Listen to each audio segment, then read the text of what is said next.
Today we're taking a look at the QN85D from Samsung. This is their 2024 Neo QLED TV, and it's going to be the first TV that you can buy that has the Neo QLED label for 2024. If you're looking at this TV and where it sits on the Samsung lineup, it is going to be a step up from the Q80D. That was using a full array local dimming system that didn't have mini LEDs, but the QN85D does use mini LEDs, and it will have a significant amount of dimming zones, so you are going to get very good contrast for an LED TV. Now, the QN85D is going to slot itself in the mid-range category. Kind of entry to mid-range is what I would call it. It's below an OLED TV. If you're looking for something that's going to give you more contrast, that will be the first place to look, is OLED TV. But this does have significantly more contrast than your average LED TV because it is a mini LED TV with several zones. So there is a really big advantage to a LED TV that has more zones, and you can see this come across in the contrast levels. Now, the contrast levels aren't going to be OLED TV like I mentioned, so if you're looking for something to beat an OLED TV, this isn't it.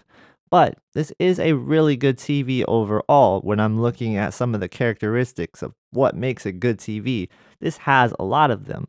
And when you're looking at the actual smart menu system, this year they have upgraded it quite a bit, and it is very fast to navigate, very speedy. Probably my favorite thing that has improved with Samsung TVs this year, because there was definitely a clunkiness about the system in previous years, but they have sped it up and it is actually a pleasure to use. So taking you to the home screen, you do have different things available to you on the home screen. You have the game tab, the daily plus tab, you have the search bar, and then you also have the ambient mode. Those of you looking to game without a console, the game tab is going to be where you want to look because you could stream games via GeForce Now and Xbox. So check that out if you just want to play some games casually without having to have a console. But those of you that are gaming on a console or a PC, don't worry, I got you covered. We're going to cover that later on in the video. Now, overall, when you're looking at this TV, it is very bright, it is very colorful, and it has a lot going for it in terms of what makes it a good TV. It's very comparable to previous year's QN85 series, like the QN85C and the QN85B. They're really good TVs overall. There's not much to complain about. You do have great picture quality overall. You're going to have fantastic colors, like I've mentioned, and the brightness is more than enough with this TV. Now, I have compared it to the QNED90 from LG, and in terms of brightness levels, they're about the same. And that's really important to note because they are going to be the same exact price as of the time of filming right now. One thing that the Samsung QN85D does have over the LG QNED90 is the fact that you have more dimming zones in the TV. So that is a big advantage to the QN85D. And it does really come across. You have more contrast because of the extra amount of dimming zones. This is really utilizing the dimming zones in a really great way as well. Most of the time you are getting pretty deep blacks, but you are going to still see the occasional blooming. It is a mini LED TV and it is not going to be immune to that. It's really important to note that off angle, you are going to see more of that blooming or haloing effect, and I like to call this off angle blooming. It's something I see in every mini LED TV, so it's not just on the QN85D, but I do want to point that out if you guys are watching at an angle. Also, if you are watching at an angle, usually the QN85 is a good series for that. But this year, the 55-inch that I tested has a VA panel, which means that it's not going to have great viewing angles. And in fact, I tested the viewing angles and I wasn't very pleased with how the color dropped off at an angle. So either they have a weak viewing angle filter on there, or they just don't have one at all.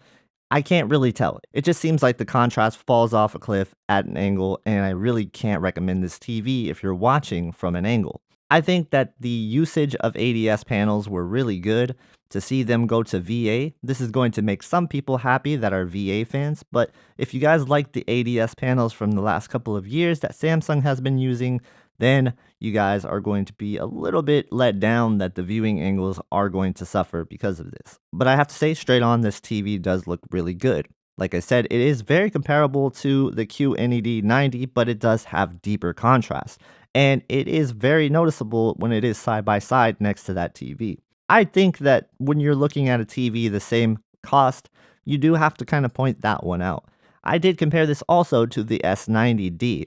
Now, this one doesn't fare too favorably next to the S90D, as the S90D is just a better TV overall, having QD-OLED technology, which in my opinion is pretty much the best TV technology that you could buy today. So the S90D, compared to the QN85D, it was a bit of a mismatch. When I look at the QN85 series, I look at it very much like the little brother to the QN90 series. And when you're looking at a QN85D versus a QN90D, in terms of how good are they, for the most part, in most content, they're going to look very similar. And I would say the only reason the QN90D is going to be better is because it does have better sound, and it also is going to offer more peak brightness overall, but very similar in picture quality. So if you like the QN90 series, but you don't need as much brightness, then I think the QN85 series is going to be a good series to look into. And there's a lot to love here. You have 4 HDMI 2.1 ports capable of 4K 120Hz gaming on all 4 ports. Now, when it came to gaming on this TV, gaming was absolutely fantastic. I love the usage of Game Motion Plus.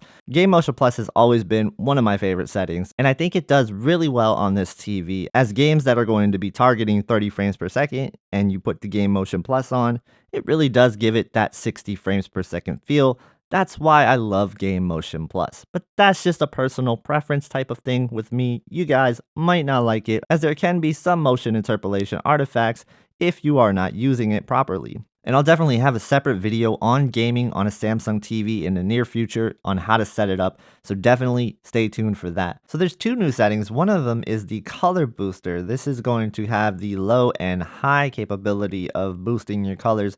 And this is really just going to greatly exaggerate the colors on the screen a little bit more. So if you're somebody who likes the dynamic mode, for example, and you want to push those colors even harder, then you can with the color booster. I'll go ahead and keep it on high here for this example, and then you can see there's also this auto HDR remastering.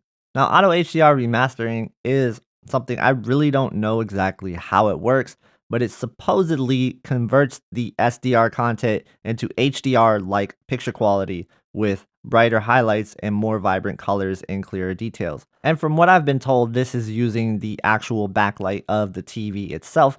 This is not available on OLED TVs, so you will only find this in an LED TV like the Neo QLED TVs. So if you wanted to try this setting, maybe it is something you'll enjoy. As you see me toggle it on and off, that's kind of what it does. Give it a shot, you might like it. The QN85 series has always been one of my favorite TV series from Samsung. I think that it presents a pretty good value in terms of what it offers. It offers pretty similar picture quality to the QN90 series, just with a little less brightness. Now, in the past, I did like the fact that it used a ADS panel. Now it uses a VA panel. This might be a good thing for people who are looking for a VA panel LCD, but if you're not, then I would definitely look at the QN85C while it's still available. So come Black Friday time, if this is on sale at a really good price, I can recommend this TV. It's a solid TV overall. It has a good amount of dimming zones, and as long as it's priced under an OLED TV, I would say go ahead and get it. The QN85D is a very solid TV overall. So let me know, what do you guys think of the QN85D? And if you have any questions, make sure you leave all of that in the comments below. And if you like this video, don't forget to subscribe to the channel, because I will have 2024 reviews, comparisons, and TV settings for every 2024 TV. Now, if you like this TV, I promise you'll like this next one. And you can go ahead and watch that video right here. Thank you guys so much for watching, and I hope to see you in the next one.